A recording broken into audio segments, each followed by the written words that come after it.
Track C, session 6, the last session this afternoon. The last session usually, we seem to have problem maintaining audiences. We expect to have this session from 3:30 to 5 o'clock. The topic of the session 6 is on qualifications, qualification framework. I think when we talk about qualification and qualification framework, perhaps it is the most important aspect of human resources development as well as utilization. So I think we will be in this session dealing with several issues with respect to qualification and try to hear the various perspectives from around the world.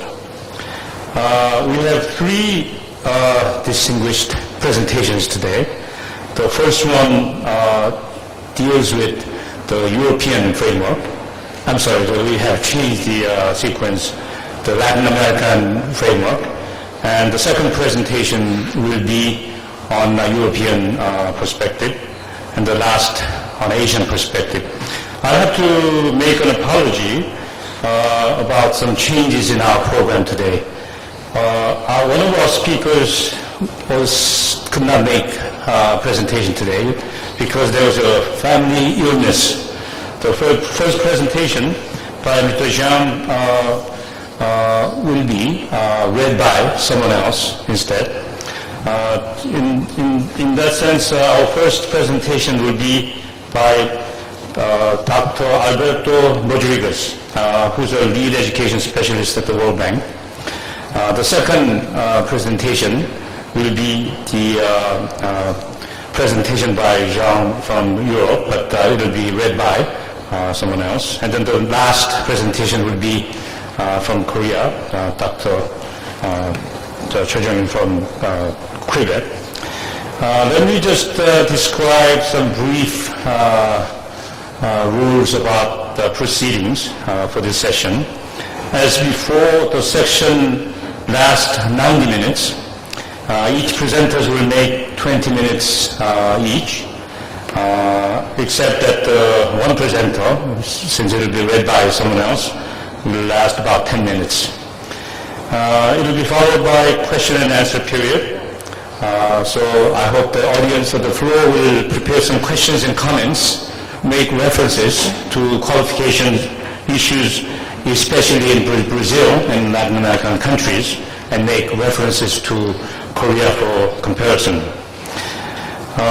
He also leads the policy dialogue and as project manager for World Bank education activities in Brazil. And I was told in our pre-meeting that Dr. Rodriguez is also have many interests in youth development issues in his country and globally. Now, the second presenter, who's not here, is Dr. Bjornabold. I don't know if I pronounce it correctly. He's a distinguished academician who has been particularly involved in various aspects of qualification framework and related issues in terms of European perspective. He has also been involved in vocational education and training research, and he deals particularly in his paper about recognition of qualifications and validation of informal and non-formal learning. Now, he also has served as Director General for Education and Culture at the European Commission, and he's a Norwegian national, so he has dealt with many different research studies linking education and work. He, I believe, has a degree in work sociology, and his presentation will be read by an expert from Korean Quebec. And then the last presenter, but not least, is Dr. Let me get this note.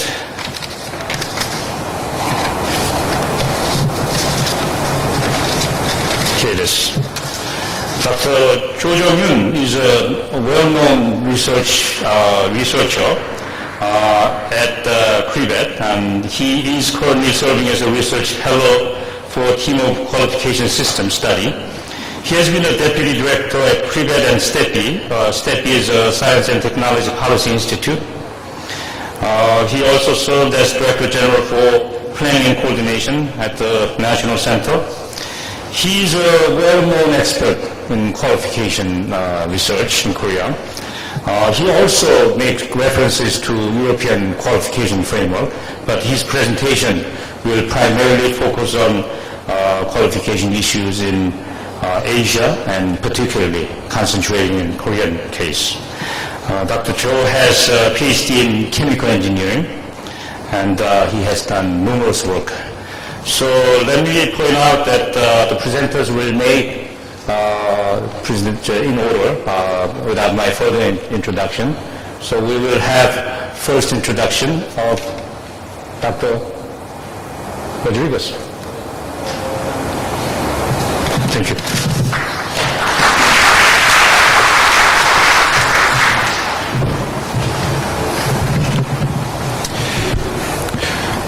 Good afternoon. It's a real pleasure to be here. I want to thank the organizers of this event. I'm honored to be here and to share this session with these distinguished colleagues. I am not going to present here the structure of qualifications and recognitions of learning and training in Latin America, in part because the situation on the ground in Latin America is in fact quite different. Countries in Latin America are in fact at a very early stage of setting up seamless qualification systems that recognize the learning that workers, in general, citizens, obtain either through formal training, informal training, or even work experience. There are some countries in Latin America that have started to look at the experiences precisely in places like Korea, but also in New Zealand, Australia, and in countries of Europe, as possible models to follow in their efforts to set up those qualification frameworks. However, before we actually do that in Latin America, before we actually construct those frameworks in Latin America, countries are wrestling with some more basic questions. And what I'm going to do today is discuss with you or share with you a study where we actually link the importance of human capital development at every level with economic growth. And I'm going to use a very interesting case. And I'm going to use this case because this was exactly the case that we used to convince, in a sense, the government of Brazil of the importance of human capital investment, not only in the basic and formal education systems, but also in the tertiary system and in the training and vocational education. I should start sharing with you that this study that we conducted in the bank with the help of a number of Brazilian researchers resulted from the question that President Lula, the president of Brazil himself, asked the bank and others. He said, why is Brazil not growing? We've done a lot of things, we've done a lot of reforms, but still we're getting growing rates that are very, very low. We want to compete with China, we want to compete with India, we want to compete with Korea, but at the rate of growth that Brazil is seeing, that is really not going to occur. So this is why we did this case study, this analysis of the Brazilian environment in human capital, precisely to make the point that the type of qualifications, methodologies, and systems that are going to be presented in a few minutes by my colleagues on the European and the Asian environment are important in Latin America, and they are important as instruments to promote growth. Basically, the themes for my presentation, I first will describe why this study, why is this issue important in Latin America. I will talk about how Brazil's workforce is prepared for the new knowledge-based economy, or I should say perhaps unprepared. How Brazil is ready from an investment climate perspective for this new economy. What about Brazil's ability to generate innovation, the critical step by which human capital generate productivity?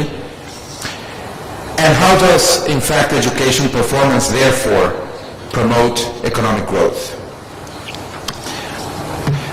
Here is the center of President Lula's concerns. President Lula looks at the data and sees that between the 1980s and 90s, Brazil was growing at 2.7% average, and you can see how that compares with India, with China, with upper middle countries, middle income countries, with lower middle income countries, with Korea, and indeed with the world.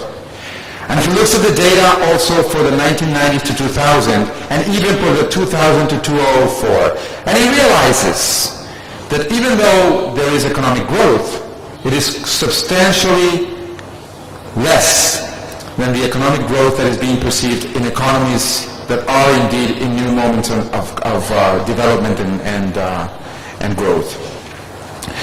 So he asks the question, what's happening? What's going on if Brazil has engaged in a number of reforms? Where are we failing? And of course Brazilian officials get very concerned when they look at this projection. This is actually the projection of the size of the economy up until 2015 of a few countries. And you can see the enormous growth of China if it were to grow at the same rates it was growing in the period from 1991 to 2003. And you can see that in this graph, Brazil pretty much doesn't show up anywhere. It's not a big player. It will not be a big player if this rate growth continues to be this low.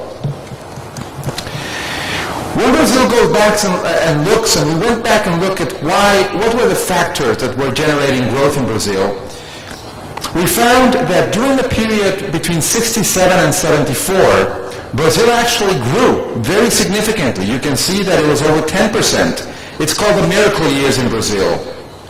And these miracle years were the time when Brazil was participating in what we are calling sort of the industrial economy. Brazil was a solid exporter of commodities. It did well in that economy. But starting in the early 70s, when the world economy became a knowledge economy, when the premium was now placed on knowledge, you can see that Brazil started doing very, very poorly. And you can see that it was doing particularly poorly in the yellow side of this graph, which is what we call the total factor productivity side. Basically, Brazil was not adding value, was not innovating. This total factor productivity issue is one that explains, and this is a graph that my colleague Jamil Salmi used earlier in this forum. This total factor productivity is a really interesting issue. If you look at Korea and Brazil in 1960, the GDP per capita of both countries was very similar. Then the knowledge economy kicked in. And Brazil GDP per capita kept at the green line, and Korea's went up to the blue line. Now the red line was what we would have expected Korea to have grown based on the growth of labor and capital. But there was something else going on in Korea. There was a significant growth of productivity, of total factor productivity, of doing things faster, cheaper, and better. And that explained that huge difference to the point that currently the Korean GDP per capita is about 6 times higher than that of Brazil. The storyline here is Brazil was not prepared to compete in this knowledge economy. Korea was prepared to compete in this knowledge economy. And the answer, and the question of course is, why? Well, the knowledge economy is an economy that demands different types of learning. different types of skills. In this very interesting study with data from the United States, these authors compared the type of learning and the type of skills that workers must use in the workplace, starting from 1969 and up to 1998 or 2000 more or less. And you can see that the knowledge economy actually demands expert thinking, complex communications, and much less the type of routine activities that Brazil was pretty good at, because the workforce in Brazil was able to respond to those routines, but was not able to respond to the expert thinking that was much more the type of skills that Korea had developed. So why was Brazil not prepared? Well, here's some data that compares what's going on in Brazil today and even in 1960. And I call your attention in particular, of course, to Korea, where you see that the average years of schooling of the population 15 years or older, in 1960, Korea was at about 4 years. In 2000, it reached a little over 10. And look at Brazil. In 1960, it was at about 3 years, just a little less than Korea. But during that period, it has only been able to go up to about 4.5 years. So we have a workforce with, at least from the side of quantity of education, was much less prepared than that of Korea. And then you see some comparisons with other countries, of course, other in the OECD, but also in Latin America. But it was not only the issue of quantity of education, there is an issue of quality of education. And if you look at the PISA results, the outcomes for 2003, you will find that in this case, Brazil is, of course, in the bottom of this graph. This is the 2003 results. And you find that Brazil, Mexico, and Peru, in particular, that were some of the countries that participated in PISA, only 6 Latin American countries participated, actually were precisely very low in the scale of the quality of education. How is Brazil using its money? Well, one of the characteristics of the Brazilian education system was that a lot of the money was going, indeed, to the per capita expenditure in tertiary education. Despite the information you just saw about the weakness in the access and the quality of basic education, in Brazil, for a number of political economy reasons that we're not going to go into right now, the per student expenditure in tertiary education has been between 8 or 10 times higher than the per student expenditure in primary education. So there were serious issues of resource allocation. There was also issues of efficiency. This table, this graph, actually shows the relationship between the expenditure per student and the results in PISA. And we use data of 2000 for this particular graph. And what you see basically is that money does make a difference, in particular when the expenditures are low. As soon as the expenditures are high, the relationship becomes much less clear. But even then, if you're under the curve, you're a fairly inefficient country in the use of resources. If you're over the curve, you're much more efficient. And what you see here is precisely that Brazil was not using resources efficiently. So what's happening there? You don't have the human capital in Brazil, so you don't have growth. But how is this relationship occurring? Well, the first thing we found was that firms in Brazil were not really investing a lot in innovation. They were not investing a lot in making things happen faster and better in their production chains. They were, however, investing a lot in training of their workers. However, the training was not focused on improving processes. It was focused on replacing the basic education system that was not doing its job. What this means is that Brazil was facing an issue of innovation, or is facing an issue of innovation. We outline in this report 3 types of innovation precisely to explain how human capital affects innovation and thus affects growth. The first type of innovation is the one that we're more used to. It's basically the creation of knowledge and technology. It's the ability of a country to create new ideas, new technologies, new knowledge. When you think of this type of innovation, you might be thinking of things like the iPod or the iPhone or this new things. And this is the innovation that we're more used to. But there's other types of innovation. The second type of innovation is the acquisition and adaptation of knowledge and technology that already exists abroad. And this type of innovation is a very important one for countries like Brazil that are already starting to look at what's going on in other countries and can just adapt those things. No need to invent something new when it's already there. It's a matter of bringing it to the country and adapting it. And the third type of innovation is an interesting one. It's the diffusion and dissemination of technologies that already exist in the country. In other words, you don't need to necessarily go abroad. Sometimes the technologies are already in the country. And what did we find on each one of these? Well, the first thing we found on this one is that Brazil, in the creation of knowledge of technology, had done some very interesting efforts. And we've heard of some of that. Brazil has used the comparative advantages of some of its sectors to create innovation. And let me give you 3 examples.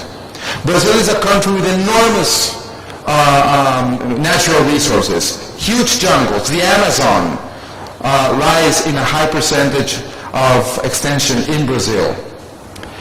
For many years, Brazil used that to exploit trees and get wood, and to export wood. A typical commodity. However, it has now moved into a higher value-added production. It's now looking at the Amazon as a source for biogenetic research. Same thing with oil reserves. For many years, Brazil has one of the longest extensions of coast. And then they found oil in this coast. Well, for many years, Brazil produced oil and exported oil. But Brazil looked at an opportunity to develop a technology for the exploration in deep water. And they developed this technology, and they're exporting this technology.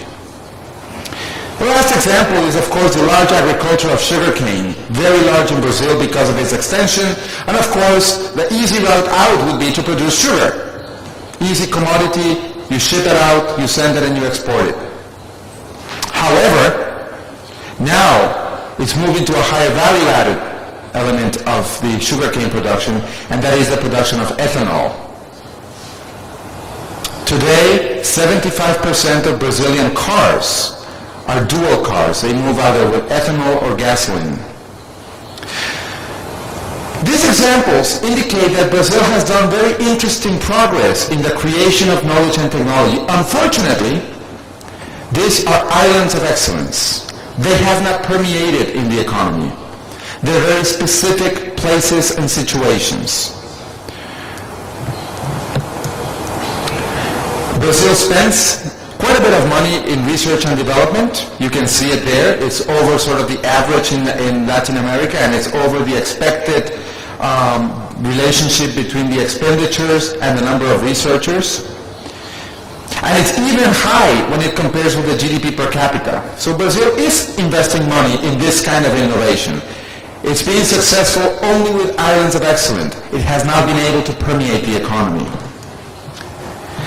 For the acquisition, the second type of innovation, for the acquisition, the Brazilians are looking at some interesting challenges. How do you bring knowledge from abroad? How do you bring technology? And there's basically 2 ways of doing it. Number 1, you import and export capital goods. If you bring the most sophisticated machine and you put it in Brazil and you adapt it to the Brazilian operations, you're bringing precisely the type of knowledge and technology that you need in Brazil. The second type is you do exchanges of human resources. You send people out to other countries to study, to lecture, to learn, but you also receive people from other countries. A broader exchange between teachers, between students. And Brazil is not doing very well in this regard. There's an issue of language, in Brazil, but there's also an issue of costs of this operation. Just to show you, this is how Brazil behaves in terms of exports as a percentage of world exports. And this just gives you an indication that Brazil is actually still a very closed country. It's still a country that, despite its size, does not have a very strong participation in the world's exports. And this is an indication of the need to further expand the export, to further expand the imports, and to really become a world-class participant in the global economy so that this transfer of technology can indeed occur. The third type is even more interesting. A lot of technology and knowledge already exists within the country that is not being diffused. In this table, we took, and this is, I apologize, this is somewhat of a complex table, but it shows our point. We took each sector of the economy in Brazil, and we calculated the most productive companies in the sector against the least productive companies in the sector. And productivity here was actually measured in terms of value added per worker. Basically, the amount of dollars in sales of that company divided by the number of people who work in it. And what we found is that the difference between the most productive companies, for example, in the food and beverage industry in Brazil, and those who were less productive, when we make that division, the difference was 12,900 times. We adjusted that for some levels of mean so that we didn't take really super productive companies, but something that would be realizable in the Brazilian economy. And what we found is that Brazilian economy could be even 10 times more productive than it is today, just with the diffusion of knowledge that exists in Brazil. So why is this not happening? Well, we argue that story that I told you at the beginning of low quality of education, of difficult investment in human capital, is in fact a hampering process. We argue in this paper that higher education, a strong higher education, is at the center of the ability of a country to create knowledge and technology, which is our first type of innovation, and therefore to promote growth. We argue that higher and basic education are at the center of the acquisition and adaptation of knowledge. You need to have workers and managers that are prepared to bring the technologies from abroad and to adapt them correctly. And Brazil doesn't have that. But most importantly, we have argued that quality basic education and skills trainings are at the center of the ability of a country to diffuse and disseminate technology. So when we answer the question to President Lula of why we are not growing, we quickly went to the conclusion, as a result of all this work, of saying Brazil is having a very hard time growing because it is not innovating.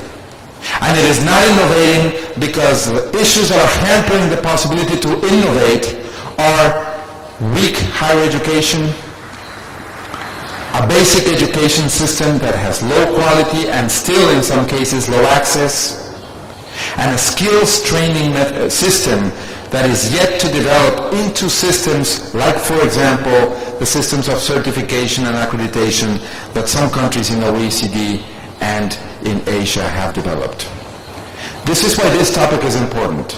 And this is why countries like Brazil and others in Latin America are starting to look towards Korea, towards Australia, towards New Zealand, towards Europe, to find ways to develop systems of qualifications that are seamless and that allow for these hampering factors to disappear and look into a more innovative society and achieve economic growth. Thank you very much.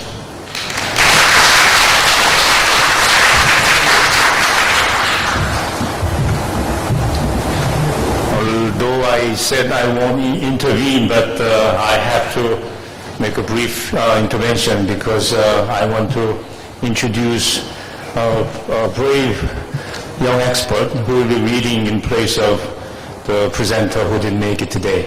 Why don't you please come up? Let me introduce Miss Jeong-Yoon. Please come up. Obviously, Ms. Han has been drafted this morning to suddenly read for the presenter. Ms. Han is a promising young expert who is working in the Office of International Cooperation at QUEBET, one of our organizers.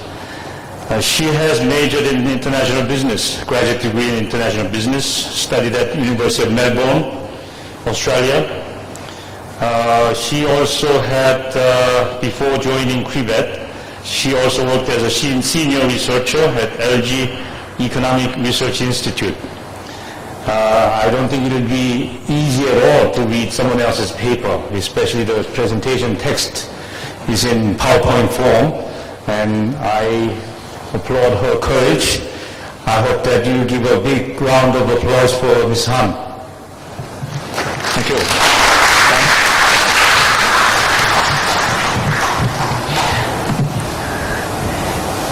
Thank you, Chair, and thank you, everyone.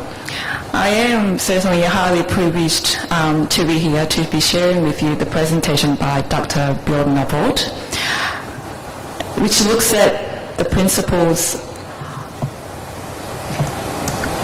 of the European Qualifications Framework, or EQF for short, and now how it promotes lifelong learning by using the example of validation of non-formal and informal learning.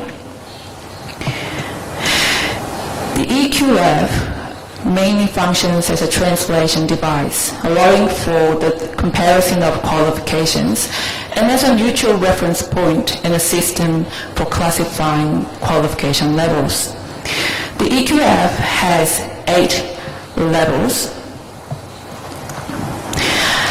defined through learning outcomes, mainly knowledge, skills, and competencies.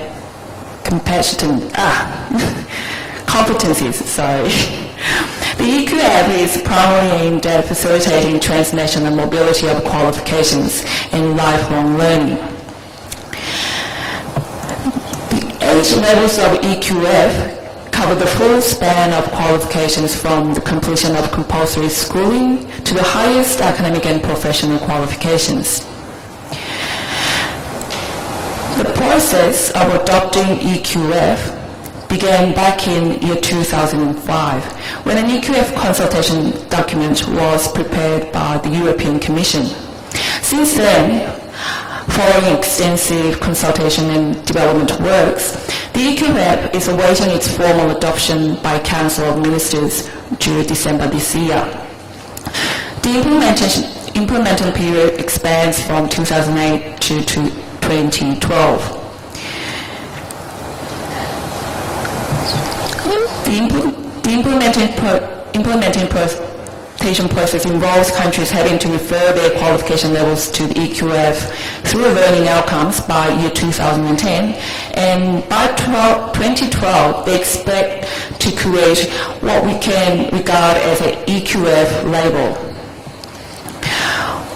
And although it has not been formally adopted, the EQF has already won the support of member countries and the neighbouring states. And it's also being regarded as a useful tool of facilitating cross-border mobility and enabling national lifelong learning strategies. The EQF is acting as a catalyst of driving national reform and development of national qualification frameworks.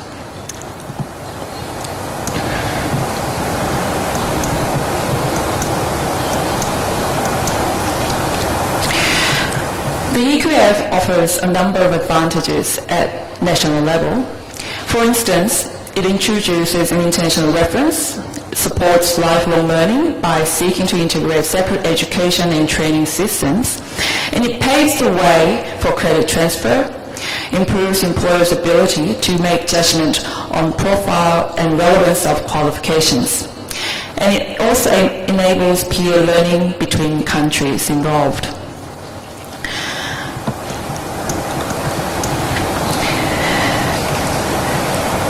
implementation of EQF and National Qualification Framework is essential in that they achieve classification of qualifications to levels of learning achieved. The qualification frameworks are also important for the integration and coordination of qualifications systems and for transparency, access, progression, and quality of qualifications.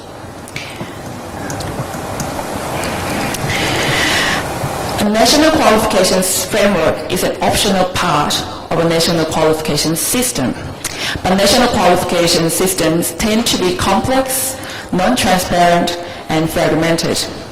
Hence, adopting national qualification framework will make levels more explicit, increase transparency for access, transfer, and progress of qualifications.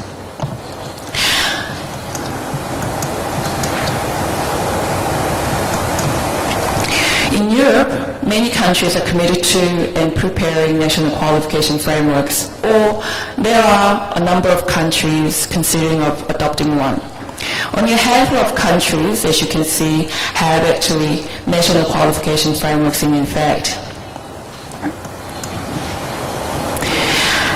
Hence, the EQF will prove particularly important for countries outside the EU in developing their own national qualifications framework. In Europe, the national qualification frameworks have developed in a way that they share a number of common features, including the fact that learning outcomes form the basis for classifying and describing levels, and that quality assurance is a major concern, and that the 8-level structure is adopted in many countries. There are, however, challenges in shifting to a learning outcome-oriented EQF. Under the EQF, national qualification levels need to be interpreted or reinterpreted in terms of learning outcomes. And we need to make sure that the EQF will actually result in an effective review of national qualification levels and not just give an impression that that's being done. And moving toward learning outcomes demands objectivity, transparency in order to ensure mutual trust.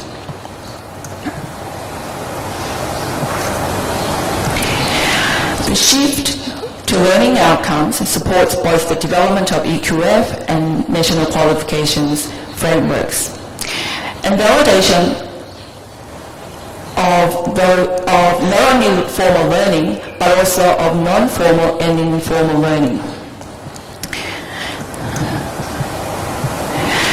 Validation of non-formal and informal learning is slowly being introduced in Europe, and some have actually introduced fully integrated validation systems.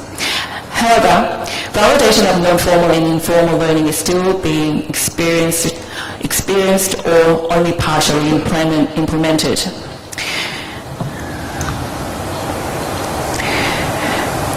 Introducing validation of non-formal and informal learning concerns a number of issues.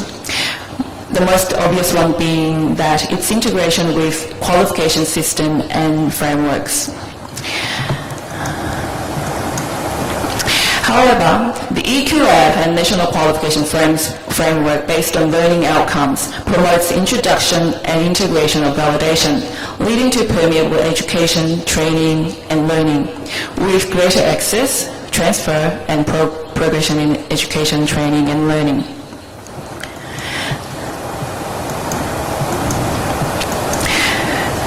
Hence, the recent developments in EQF and National Qualifications Frameworks facilitate reform of qualification systems, and such reforms require orientation towards learning outcomes. Also, for our qualification systems to be effective, validation needs to be integrated into such system. And development of National Qualification Frameworks is actually helping to achieve this. Thank you.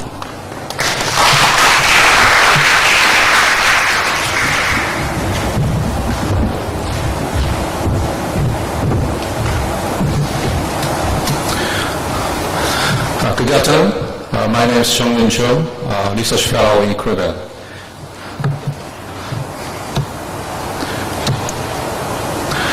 My talk today will focus on qualification framework and skill standards in the Asia-Pacific region and Korea, and also mutual recognition of qualifications between Korea and other countries.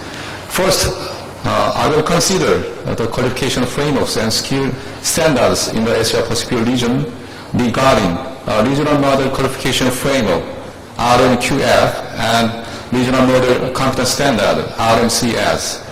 Next, I will look at Korean case.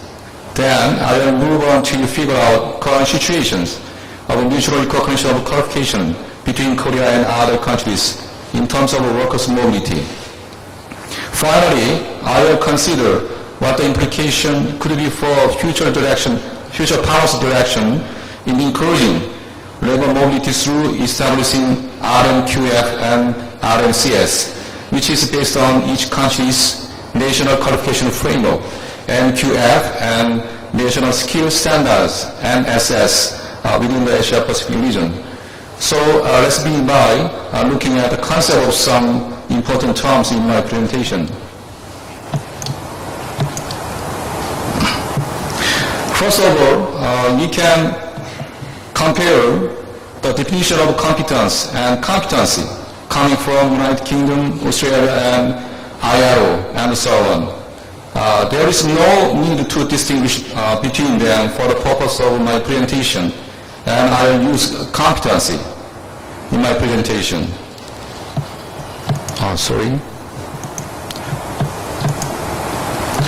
Next, in same context with the former slide, there is no difference between competency and occupational standards in my presentation.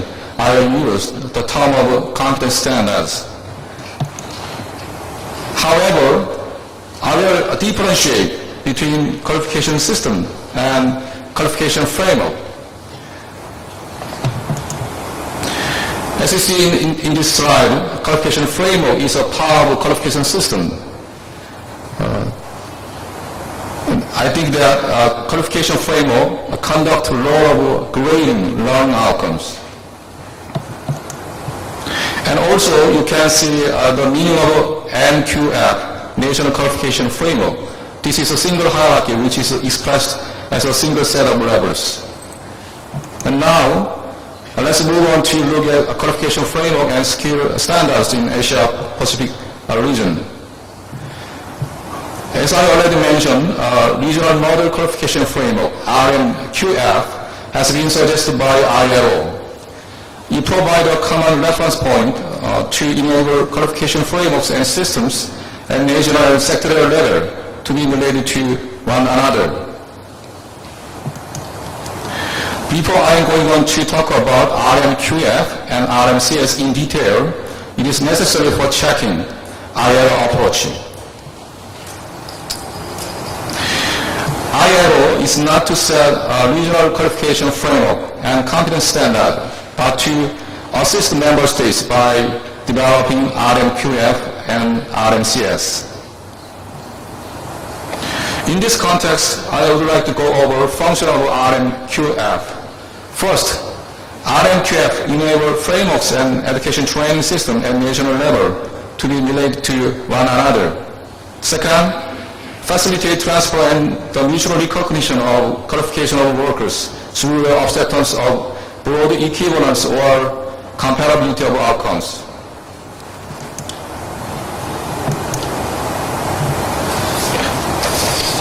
Let's look at the main purpose of RMQF. The first, strengthen mutual trust and cooperation among regional nations. Second, reduce barriers to the mutual recognition. Third, promote labor market mobility and the mobility of students across the board. And last, what is the tentative plan of RMQF designed by ILO Bangkok office? As you see in this slide, it consists of L levels from entry-level skills for the new workers to advanced level involving conceptual thinking and knowledge creation. Let's look at each country's qualification framework in Asia-Pacific region. Hong Kong, China has a NQF of a single track ranging 1 to 7 levels. Philippines has a double track grading level 1 to 10, but each track is not closely connected. Samoa has a single track ranging 1 to 10 levels. Next, Singapore has a single track ranging level 1 to 7, but NQF doesn't comprise a whole range of qualification in terms of academic and vocational qualification. How about Sri Lanka? Has a single track ranging level 1 to 7, which is much the same as Singapore. Fiji, triple track ranging level 1 to 11, which looks like an Australian case. Each track is closely connected. New Zealand, single track consisting of 10 levels. I think that many countries are trying to benchmark New Zealand case. Australia, triple tracks ranging level 1 to 11. Australia also is benchmarked some of countries in this region. And last, Malaysia, single track ranging 1 to 5 levels, but NQF, Malaysian NQF, is not comprehensive. Let's look at pseudo NQF, which is not fully developed. As you see in this slide, Thailand and Japan belongs to this case.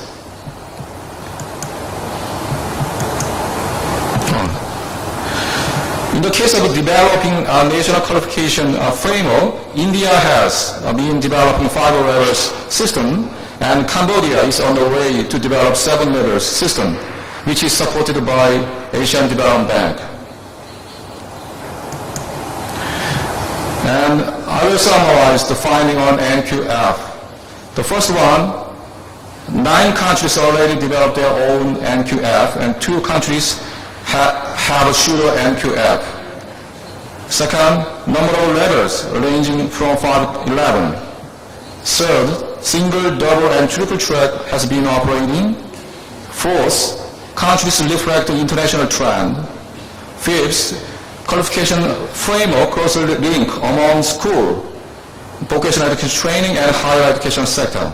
Sixth, some countries' qualification frameworks are in the process of developing rather than being fully developed. And last, some countries have laid out infrastructure to introduce NQF with the support from international organizations such as ADB and IL and so on. Let's take a look at skill standards in Asia Pacific region. At first, let's check the definition of RMCS. It is also suggested by ILO. That is based on comprehensive definition of competence.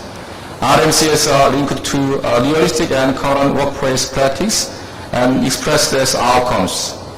They are written in clear, simple, and user-friendly language.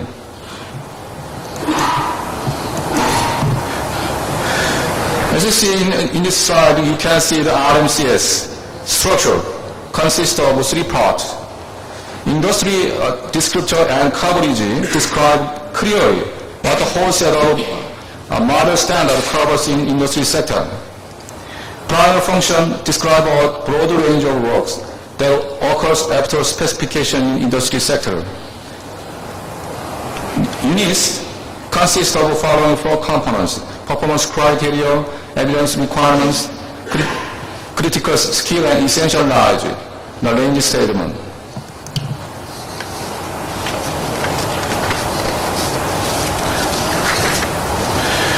I'm going to move on to look at each country's national skill standard in this area. First one, Malaysia has developed 829 national occupational skill standards covering 43 major occupations in industry. Sri Lanka, 45 selected occupation has been published and the competence-based curriculum has been developed for this occupation. Another 20 NSS are being developed. How about Singapore? Singapore adopts a competence-based learning and assessment approach. Japan, the vocational ability assessment standards in the field of office works are being established. And also, national skill standard in information technology field has been established and implemented by benchmarking United States since 1999.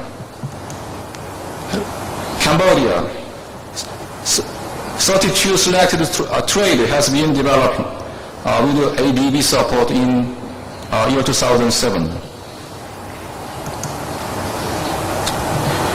Let's go over the findings on NSS in this region.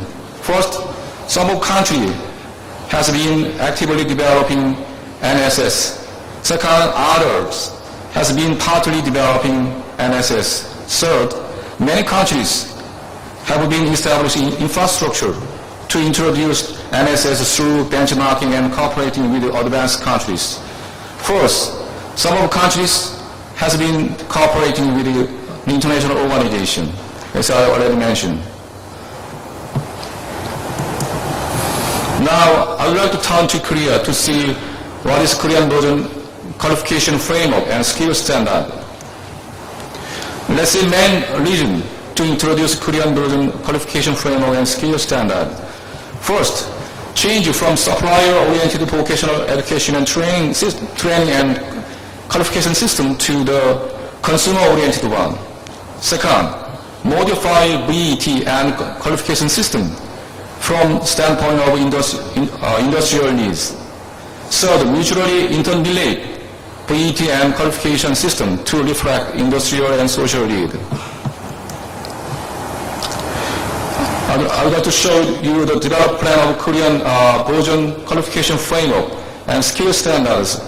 This consists of three phases, as you see in this slide.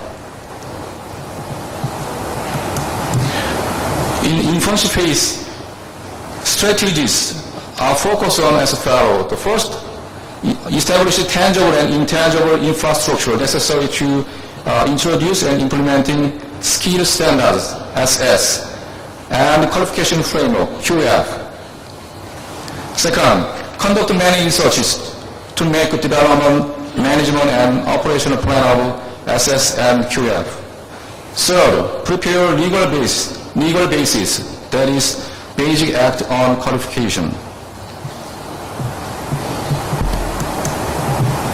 In development phase, it is necessary to develop skill standard and implement qualification framework on the full scale in cooperation with industrial representative bodies. It is equally important to maintain cooperative relationship among industry representative bodies, VET Institute, Vocational Qualification Testing Center, Research Institute, and the ministries. At the last stage, expansion of the phase, measures should be taken to upgrade skill standard and qualification framework.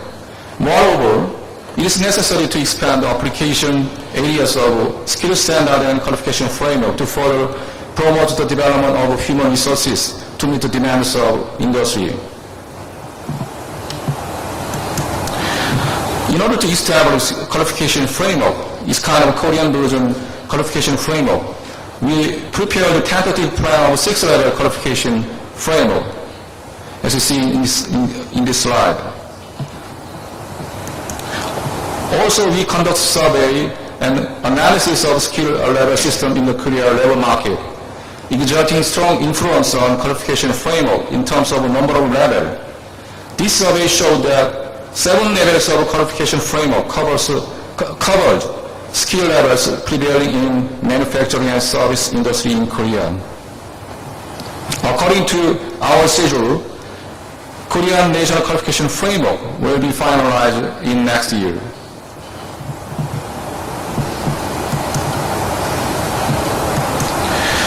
To develop skill standards, first we are trying to establish infrastructure. Second, since year 2003, pilot development in the field of interior construction, e-business, semiconductor device, and so on has been conducted by Korea.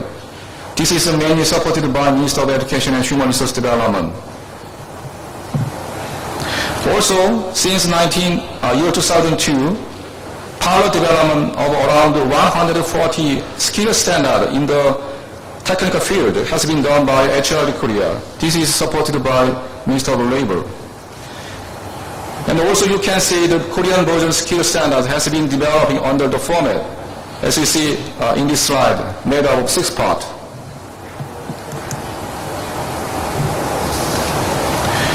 Third, classification system consisting of 20 major groups and 61 sub-major groups was developed, which is based on industry classification in year 2005.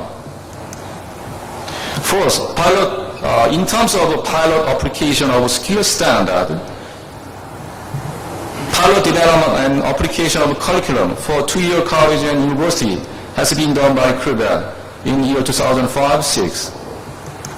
And also, in terms of pilot application, since year 2003, pilot development and application of training standard and vocational qualification testing standard has been done by HRD Korea. Let's talk about founding on Korean version qualification framework and skill standard. First, establish legal basis by revising Basic Act on qualification in this year. Second, develop and implement qualification framework and skill standard on a full scale in next year. Third, endorse skill standards developed by CRIBED and HRD Korea as Korean national skill standard in next year. Fourth, activate mutual recognition of qualification with the foreign countries based on Korean national qualification framework, which will be established around next couple of years. And it is very useful for us to go over mutual recognition of qualification between Korea and other countries in terms of facilitating cross-border mobility, which is strongly related to prepare and apply NQF, NSS, and also RMQF and RMCS. First, 3 IT vocational qualifications mutually recognized between Korea and Japan. You see in this slide. Based on mutual recognition of IT qualification, hundreds of Korean IT experts has been working in Japan. Number of Korean IT experts is increasing, as you see in this slide. Second, you can see an example on 2 IT qualifications recognized mutually between Korea and China. This is Japan case. Japan has been mutually recognizing IT qualifications with India, Singapore, China, Philippines, and also Thailand, Vietnam, Myanmar, Chinese Taipei, and already I mentioned Korea. In terms of securing skilled IT experts, those who are necessary for Japan's IT industry. In this place, we can conclude that many countries want to recognize their qualifications mutually in order to send and receive workforce from foreign countries effectively and efficiently. Besides, qualification framework and skill standard at national and regional level could be act as a good basis to allow for ensuring equivalence of qualification and facilitate workers' mobility between countries. Let's look at another mutual recognition for professional engineers through international cooperation. First, APEC Engineer and EMF, Engineer Mobility Forum Coordinating Committee, has been operating internationally recognized qualifications such as APEC Engineer and International Professional Engineer. This is a proper name. Second, in the Asia-Pacific region, Australia, Chinese Taipei, Korea, Japan, Malaysia, total 11 countries are operating APEC Engineer Register. And also, Australia, Hong Kong, China, Japan, Korea, Malaysia, New Zealand, total 7 countries have in the International Register of Professional Engineer. And let's consider implication on mutual recognition of professional engineer. The first, many countries want to join APEC Engineer Register enhancing international transferability of their professional engineering. Second, APEC Engineer Register and IRPE stimulate countries to improve their professional qualification system to meet international standards. And third, qualification framework at skill standard and national regional level are potentially useful mechanism for mutual recognition of professional engineering between countries. And finally, I would like to suggest some direction which would be considered when establishing and implementing NQF, NSS, and also RMQF, RMCS in terms of facilitating cross-border mobility. As you know, currently workforce mobility is emphasized in the Asia-Pacific region, which is a reflection of a global trend. In terms of global trend, increased pressure on international migration. In the case of Japan, during the year 2005 to 10, it required net migration of a working age population of about 500,000 per year. For Korea, number of foreign workers in last years already reached almost 400,000. Asia-Pacific countries, there are many workforce sending and receiving countries. And in this place, it is important to have common translation tools such as RMQF and RMCS to allow the skills of migrant workers to be easily evaluated no matter what qualification they hold. Let's consider how to cooperate to establish NQF and NSS on the basis of RMQF and RMCS. Workforce receiving countries are interested in accepting highly skilled workers. Therefore, they should provide support to the sending countries to establish their NSS and QF. And also, international organizations facilitate cooperation between sending and receiving countries in terms of establishing NSS and NQF, which is based on RMQF and RMCS. From this viewpoint, when establishing RMQF or RMCS as basic principles, we should consider the following things. The first, win-win situation is necessary. Second, countries join RMQF and RMCS voluntarily. The third, regional forum to exchange and share ideas on RMQF and RMCS is needed to create newly.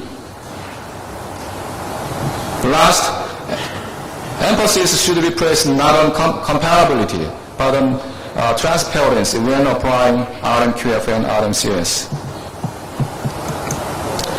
In terms of developing NQF, NSS, closely related to RMQF and RMCS, cooperation between developed and developing countries is very important with support from international organizations.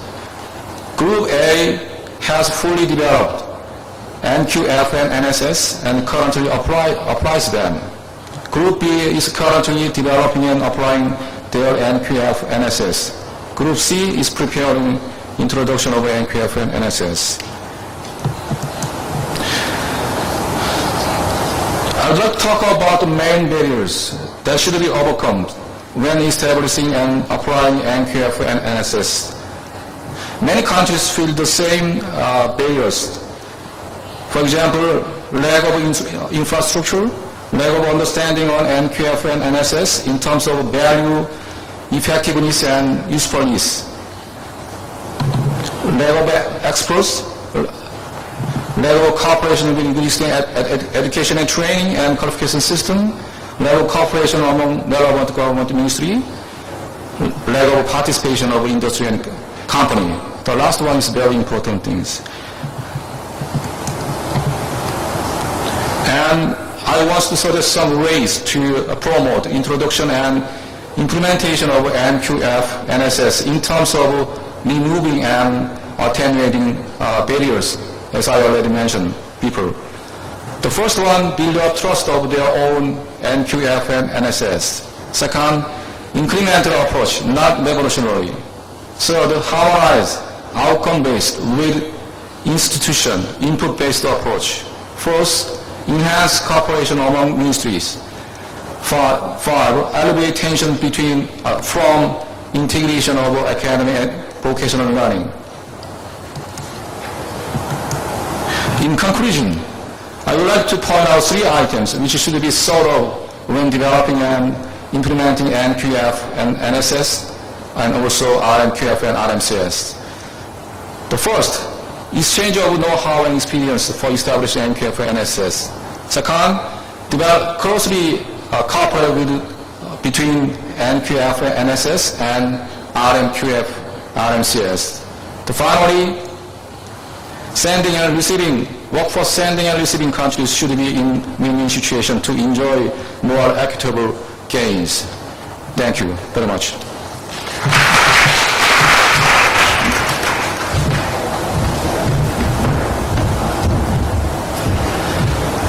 Thank you, presenters. We have now finished all 3 presentations. The presenters were a few minutes over, but since this being the last session, we are not as pressed for time. But I was told, nevertheless, that we have to finish by 5 because we have post-events which some of our presenters and experts in the floor should attend.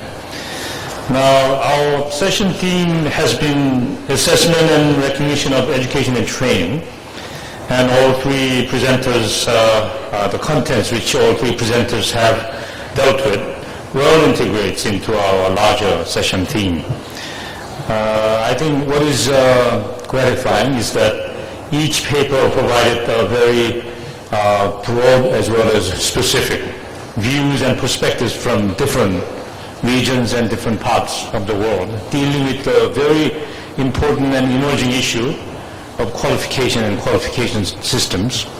I think of all issues, of many different issues of human resources development and utilization, perhaps the qualification aspect is the most important, in that we are basically dealing with not only in terms of development with respect to qualification, development of human resources with respect to qualification, but also in terms of utilizing the human resources developed.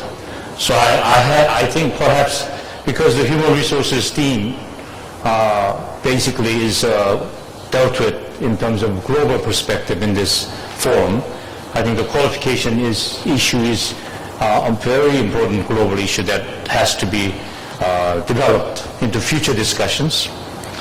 And I think 3 presenters have provided a good basis to begin our discussion on this in terms of global cooperation and global development of further specific issues.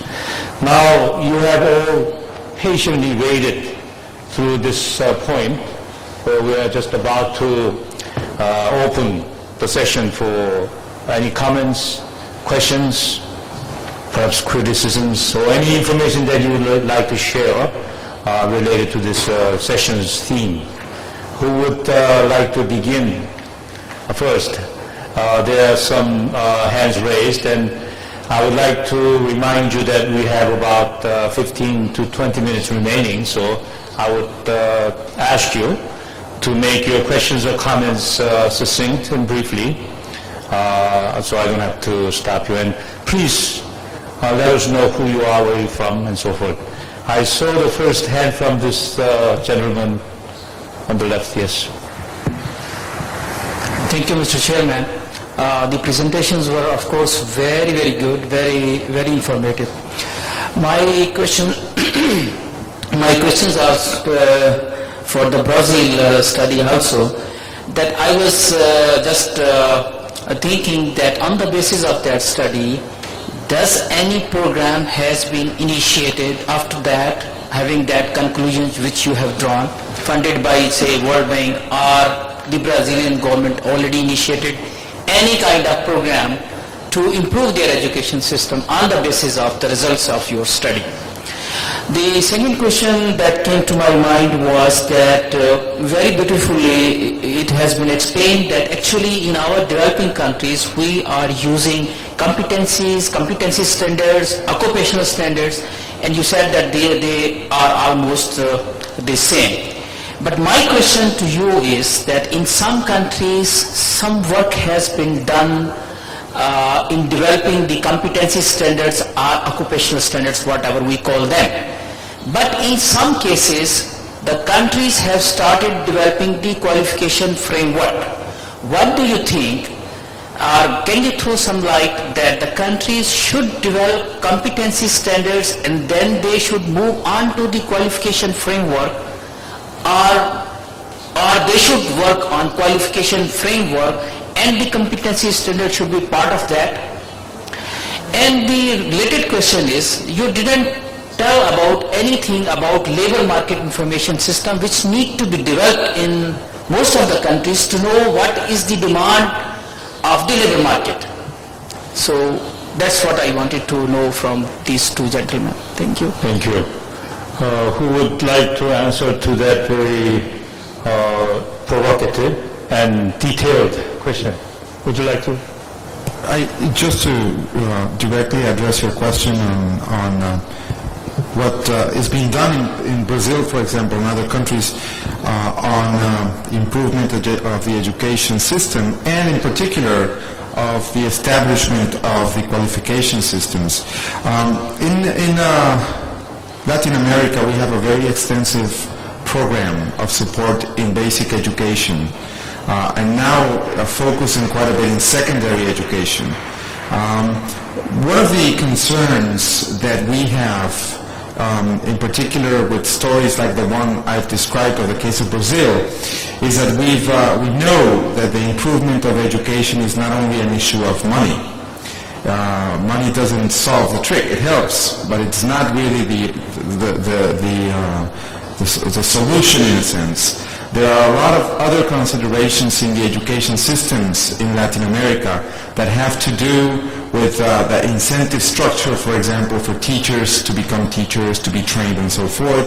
It has to do with the opportunity cost of families to have children in school, or to complete their cycles in school. So there's a lot of, it's a complex issue that is not only an issue of money, but there's a lot of other elements at play.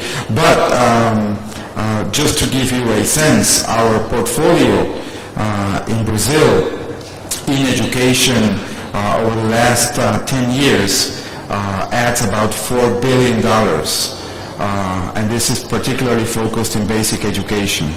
Now, it's very small amount of money when you compare with the expenditures that Brazil has in education. It represents less than 0.4% of what the country spends in education. But as you can see, the challenges are so huge that much more is needed. On qualification systems, as I said, this is a very early process in Latin America. Perhaps the country that has taken the steps further and that is moving into a framework such as the ones that have been described here is Chile. But the bank is very active in supporting this type of investments. In fact, we are, as we speak, discussing a project in Tunisia that may indeed support this kind of framework for that country. In Latin America, Chile would be probably the most salient example. Okay, would you comment, Dr. Cho? Could you ask me again? I can change some more questions. Yeah. My question was this morning we heard that the workforce mobility is more from developing countries to developed countries. It is not the case that, some engineers are going to Japan, Korean engineers going to Japan, or Japanese coming to other countries. Between developed countries, it's very small. The labor force movement is from the developing countries to the developed countries. In such cases, my question was, is there not a need for establishing some kind of labor market information system along with these national qualification framework? One. The second question was that in most countries, they are working on national qualification frameworks. But I think they need to set up some standards first, because in my perception, the competency standards are part of the overall national qualification framework. Unless some country has the competency standards, they cannot move to the national qualification framework. Do you think, is it right that first we need to have the competency standards so that a national qualification framework can be established? Do you understand my view? Yeah, I think that international competence standard and international qualification framework can be used in terms of global dimension. That is very useful to cooperate with, to develop each country's national qualification framework and national skill standards. And then in terms of skilled workers mobility, for example, regional model competence standard, regional model qualification framework, which is already suggested by the ILO, that is a very useful thing in order to get rid of the barriers and the workers' mobility between developing and developed countries. Okay. Thank you. Who will comment next? Please. Then after that. Thank you. I'm Jerry Sami from the World Bank. I have a question for the last speaker. Where does the Korean Credit Bank, run by the Ministry of Education, fit into this process of establishing qualifications framework for the country?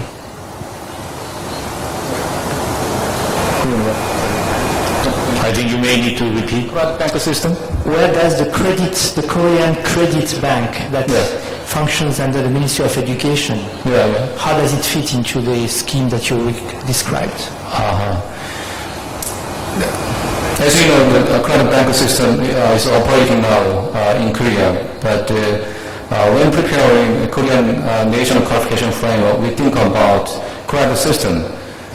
We're trying to put some the definite number of credit located to each grade. But now we are developing now, and then we are developing now, and then I don't have the correct answer to your question. And then credit system related to national qualification framework is very important things. We think about that point. Thank you. Okay. If you don't have additional comments, we'll move on to the next question, commenter over there. Yes.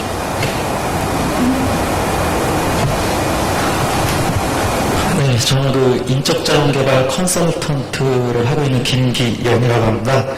그 아까 아무리 그 국가 표준, 직무 표준이 결정되더라도 그것에 대한 지금 그 한국적 상황에서 지금 국가 기술 자격증이 상당히 많이 양적으로 팽창이 되어 있는데 사실 이 부분이 급격히 그 노동시장에서 여러 가지 직무가 다양하게 변화하는 있는 가운데서 사실 그 자격증이라는 부분이 신뢰성이 상당히 그 필요성이라든가 어떤 그 가치 부분이 평가절하되어 있다.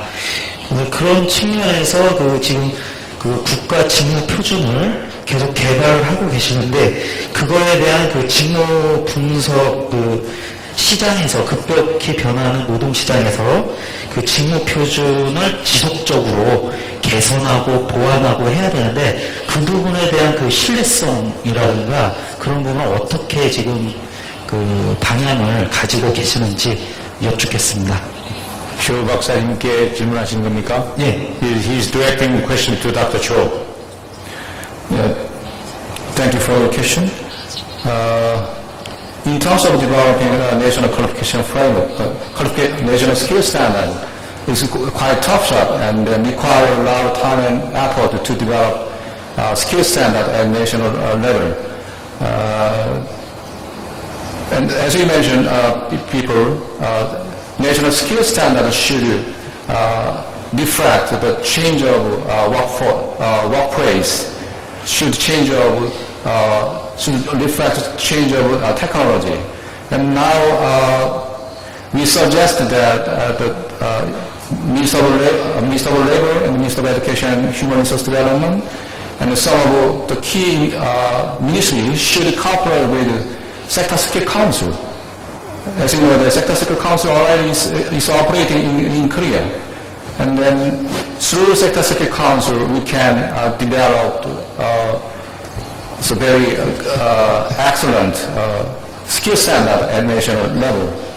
Sector Security Council can get useful information and knowledge and skills and competences from workplace. And then I think that the cooperation, when developing a national skill standard, the role and function of Sector Security Councils is a very important thing. Thank you. I think we have about 10 minutes left. I remember there's one gentleman, Dr. Jeong, waiting. I think you may think about final questions or comments while next question is addressed. 한국말로 하시면 저 통역이 되고 있기 때문에 한국말로 하셔도 좋습니다. Next in line I remember was Dr. Jeong. Yeah. Please make brief questions, comments. First, I would like to extend thanking to the distinguished speakers. I would like to question very general question to Dr. Albert. I'm very impressed by your President Lula. Why price is not growing? Your concluding answer, not innovative. You suggestions 3 innovative types, but I shall express my opinion, hoping that it will have something to offer you. Total pet productivity, your suggestion, 3 issues very important. But of all, important issue is finance, secure programs. How finance investment in human capital and in HRD policies and infrastructure in HRD is very important issue. How to get in your country to get the financial resource to get the secure is important issue planning. Have you any idea about this? You show me briefly. Thank you.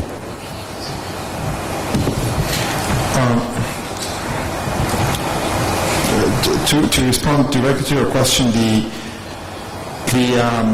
financing of education in most developed countries is obviously an issue that has become is very contentious because first of the significant amount of money that goes into it, but second because it's still, when you compare the per capita finance, it's still much lower than what you need in order to provide a basic minimum standards of quality. There has been progress in Brazil and in many other countries of the region to start financing education based on the number of students. It sounds pretty logic, it sounds pretty obvious, but the reality is that still in many developing countries, education is financed based on the number of teachers, which generates a lot of inefficiencies. Countries have been moving into financing based on the number of students, and that has helped a lot in the financing schemes to make them fairer, to make them more transparent. However, there is still a need to increase financing at the per student allocation. Brazil today, for example, invests approximately $800 per year per student. If you compare that to the US average, which is at about $7,000, you would imagine the enormous differences that you will find between a Brazilian student with an American student, just to give you an example. I do want to touch, if I may, Mr. Chairman, on the previous question on the value of qualifications in the market. This is an issue that we are facing very keenly in the countries that are starting to think in developing the qualification systems, the one that you had in your box as C countries, the ones who are starting the process of developing qualification systems. Because of market, the industry, the enterprises are yet very suspicious of giving the right value to those qualifications. They are still at a level where the main and most important value is a grade level and the educational attainment, but not so much the skills and the competencies that the worker has developed either by formal, non-formal, or even work experience. That switch from valuing attainment of education to valuing skills that are recognizable through a qualification system is not only a technical change, it's also a cultural change in a society. And it will take time in Latin America before that occurs. You don't only need to get the technical part right, you also need to incorporate these qualification systems into the ethos of a country. And that takes time. And we're seeing that even though very, very sophisticated systems like the one in Chile have been developed, it takes a long time before the society actually accepts it as a valid instrument to measure the capacity of a worker to perform. Thank you, both speakers, for comments and responses. Now, I think we have about 2 minutes remaining. Maybe we can go over 2 minutes. Maybe we would like to have one more comment, if it's brief, two, perhaps. So we'll begin here with the lady.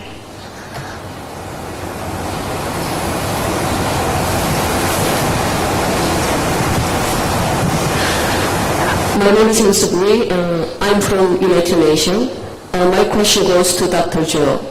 From your presentation, I can understand that the need of the common set of the quality framework and the scale standard. But as that the gentleman mentioned that if we consider labor migrations across board, then the sending countries and receiving countries, mostly sending countries will be developing countries. In that case, the brain drainage can be an issue. So I'm wondering whether you have thought about this brain drainage issue in this the context. Thank you for your question. When you think about work mobility, usually we talk about the brain drain, but now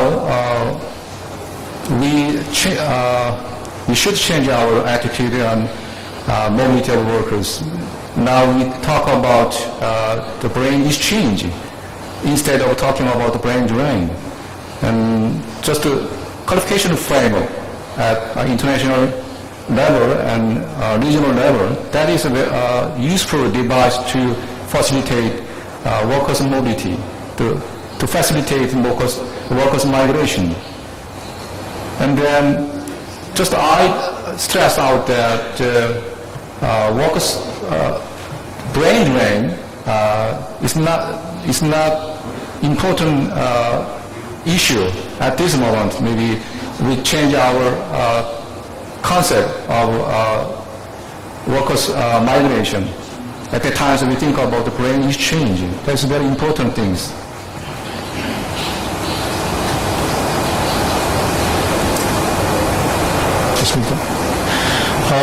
The time is up now. This gentleman, apparently I didn't see him, he's in the back, has a very important question dealing with money, financing, training, qualifications, and so forth. So if it's acceptable, I would like to have his comments as the final comments.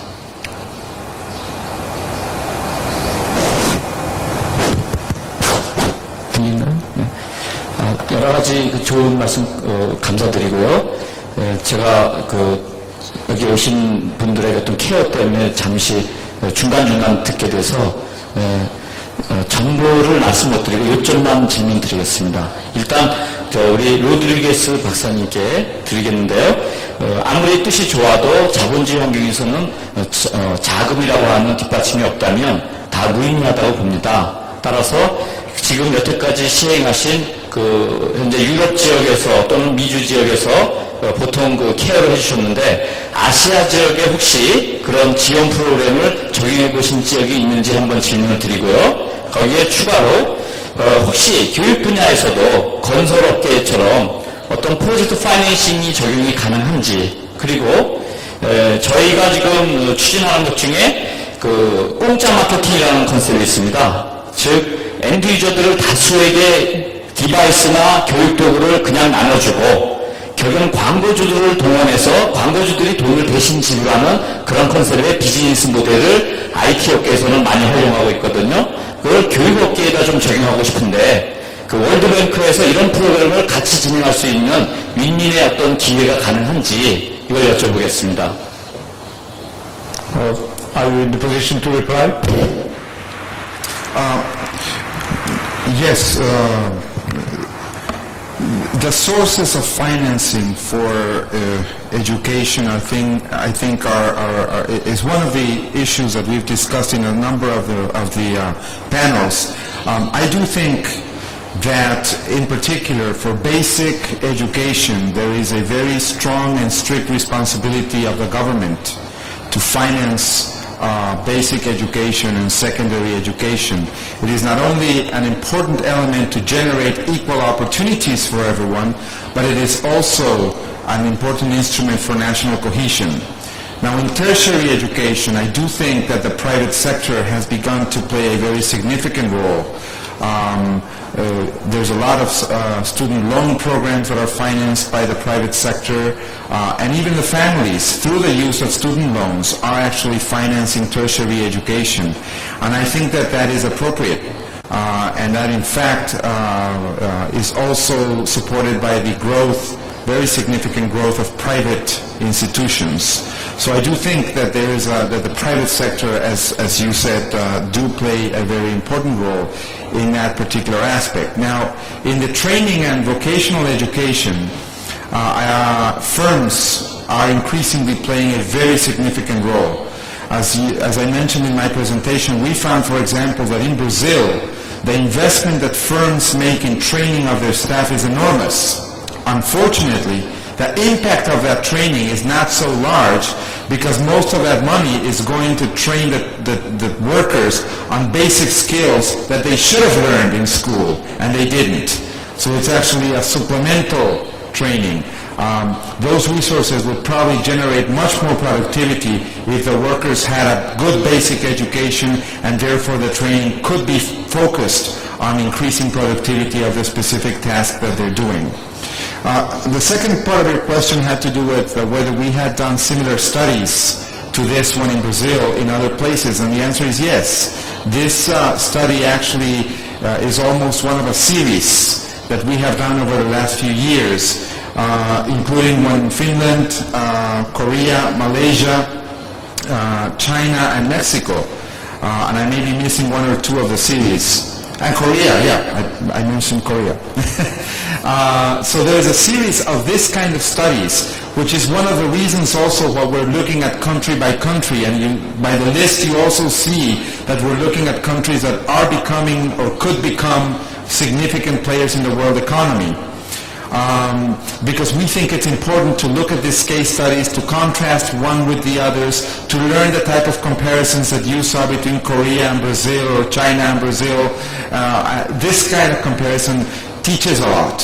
And so we do have that series, and for anybody that is interested in that, I'll be happy to provide some information. Most of this work is found in the World Bank's webpage.